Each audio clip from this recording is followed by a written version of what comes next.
2024-25 বৰ্ষৰ সংগীত নাটক একাডেমী বঁটা ঘোষণা সত্ৰীয়া নৃত্যৰ ক্ষেত্ৰত আগবঢ়োৱা বৰঙণিৰ বাবে প্ৰেম ওজা বৰবায়নলৈ সংগীত নাটক একাডেমী সত্ৰীয়া নৃত্যৰ ক্ষেত্ৰত আগবঢ়োৱা বৰঙণিৰ বাবে মল্লিকা কণ্ডলীলৈও সংগীত নাটক একাডেমী বঁটা আগবঢ়োৱা হৈছে অসমৰ ভাস্কৰজ্যোতি ওজালৈও সংগীত নাটক একাডেমী বিশিষ্ট অভিনেত্ৰী চেতনা দাসলৈও সংগীত নাটক একাডেমী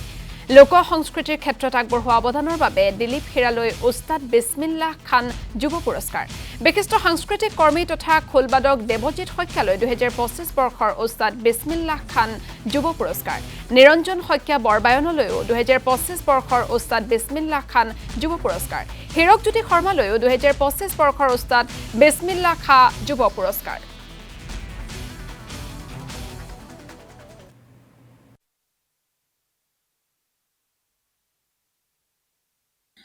2025 চনৰ উস্তাদ বিছমিল্লাহ খান যুৱ পুৰস্কাৰ লাভ কৰাটো মোৰ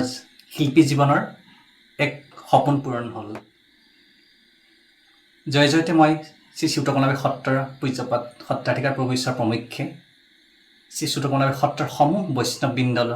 মোৰ শ্ৰদ্ধাৰ অধ্যাপকসকললৈ মই সেৱা জ্ঞাপন কৰিছোঁ এই সন্মান লাভ কৰি মই গভীৰভাৱে আনন্দিত হৈছোঁ বিনম্ৰ আৰু কৃতজ্ঞ অনুভৱ কৰিছোঁ এই সফলতা কেৱল মোৰ ব্যক্তিগত প্ৰাপ্তি নহয় আচলতে ই এক মোৰ গুৰুসকলৰ আশীৰ্বাদ আৰু শুভাকাংক্ষীসকলৰ অকুণ্ঠ মৰমৰ ফল আচলতে মোৰ শিল্পী যাত্ৰাৰ প্ৰতিটো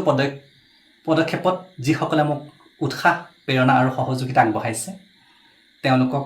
সকলোলৈকে মোৰ আন্তৰিক ধন্যবাদ জ্ঞাপন কৰিছোঁ সকলোৰে আশীৰ্বাদ আৰু শুভকামনা সদায় কামনা কৰিলোঁ ধন্যবাদ 2025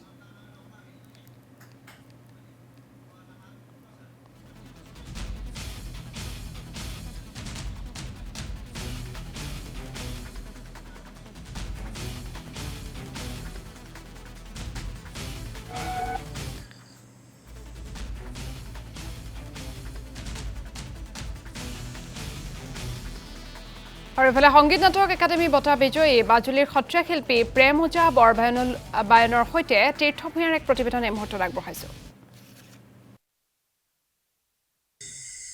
হয় সত্ৰীয়া সংস্কৃতিৰ বাবে আজি দিনটো গৌৰৱৰ দিন ভাৰত চৰকাৰ সাংস্কৃতিক মন্ত্ৰণালয় সংগীত নাটক একাডেমীয়ে মাজুলীৰ নতুন কমলাবাৰী সত্ৰৰ বিশিষ্ট সত্ৰীয়া শিল্পী প্ৰেম ওজা বৰবায়ন দেৱলৈ সংগীত নাটক একাডেমী বঁটা আগবঢ়াইছে ইয়াকে লৈ সমগ্ৰ মাজুলী দেখা গৈছে এক উৎসাহমুখৰ পৰিৱেশ যিহেতু সত্ৰখনত সৰুতে আহি সত্ৰীয়া সংস্কৃতি নৃত্য গীত বাদ্য চৰ্চা কৰি প্ৰসাৰ কৰি আজি এই যি বিৰল স্বীকৃতি সেই বিৰল স্বীকৃতিৰ অধিকাৰী হ'বলৈ সক্ষম হৈছে মই দেখুৱাইছোঁ এইজনে হৈছে প্ৰেম ওজা বৰবায়ন তেখেতক আমি অভিনন্দন জ্ঞাপন কৰিছোঁ ভাৰত চৰকাৰৰ সাংস্কৃতিক মন্ত্ৰণালয়ৰ অধীনৰ যি সংগীত নাটক একাডেমী সেই সংগীত নাটক একাডেমী ভাৰত চৰকাৰে তেখেতলৈ সত্ৰীয়া নৃত্যত অনবদ্য অৱদান আগবঢ়োৱাৰ বাবে এই স্বীকৃতি প্ৰদান কৰিছে আমি শুভেচ্ছা জ্ঞাপন কৰিছোঁ ধন্যবাদ এই স্বীকৃতি পাই কেনেকুৱা লাগিছে খুব আনন্দ লাগিছে গতিকে এই স্বীকৃতি মাজুলী তথা আমাৰ যিখিনি সত্ৰ অকল মহাপুৰুষীয়া বুলি নহয় মাজুলী যিখিনি সত্ৰৰ গৌৰৱ শিল্পী সমাজৰ গৌৰৱ তাৰ লগতে মোৰ যিসকল গুৰু অধ্যাপক আছিলে অধ্যাপকসকলে যি কষ্ট কৰি মোক শিকালে সেইসকলৰ আজি সাৰ্থক হৈছে শিকোৱাৰ যিটো অৰ্থ আৰু মোৰ যিটো লক্ষ্য উদ্দেশ্য আছিলে যাৰ সপোন আছিলে সেই সপোনটো আজি বাস্তৱ হৈছে তাৰ বাবে মোৰ বহুত আনন্দ লাগিছে কিমান বছৰ বয়সতে সত্ৰলৈ অহা গৈছিলে আৰু এই সত্ৰীয়া নৃত্য গীত বাদ্য নাটৰ চৰ্চা কেতিয়াৰ পৰা আৰম্ভ কৰা গৈছিলে মই 1962 চনত আহিছোঁ তেতিয়া মোৰ 6 বছৰ তেতিয়াৰ পৰা এই ধৰক সত্ৰীয়া যিটো গুণমালা ভটিমা প্ৰথম আমাৰ বুঢ়া ভকত ৰখাশ্বৰ শৰ্মা ভাগৱতীদেৱ তেখেতে শিকাইছিলে তাৰপিছত মই বায়ন বিদ্যাটো প্ৰাথমিকত থগেশ্বৰ বৰবায়ন মোৰ সন্মানীয় অধ্যাপক তেখেতে শিকাইছিলে তাৰপৰা মোৰ যিখিনি এই 12খন ধেমালি আৰু ধৰক নৃত্য যিখিনি আছিলে সেইখিনি মণিৰাম মুক্তিয়া বৰবায়ন দেৱৰ মানে ছাত্ৰ দেৱানন্দ বৰবায়ন তেখেত মোৰ গুৰু হয় তেখেতে ওচৰতে মই খোল আৰু নৃত্যৰ যিখিনি আছিলে তেখেতে মোক শিকাইছিলে তেখেতৰ ওচৰত অধ্যয়ন কৰিছিলোঁ আৰু কিমানমান শিক্ষাৰ্থীক এই সত্ৰীয়া নৃত্য গীত বাদ্য শিক্ষাদান কৰি অহা গৈছে আৰু সত্ৰৰ ফালৰ পৰা কি স্বীকৃতি প্ৰদান কৰিছে এতিয়া ধৰক সংখ্যাটো মই দিব নোৱাৰিম বাৰু কাৰণ এতিয়া ধৰক সত্ৰত আজি মই প্ৰায় 15-20 বছৰ বৰবায়ন হিচাপে মই সত্ৰীয়া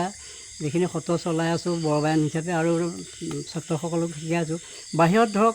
গুৱাহাটীৰ পৰা ধৰি ধুবুৰীৰ পৰা শদিয়ালৈকে গোটেই সকলোতে মই গৈছোঁ ৱৰ্কশ্বপ কৰিছোঁ গতিকে মই সংখ্যাটো দিব নোৱাৰিম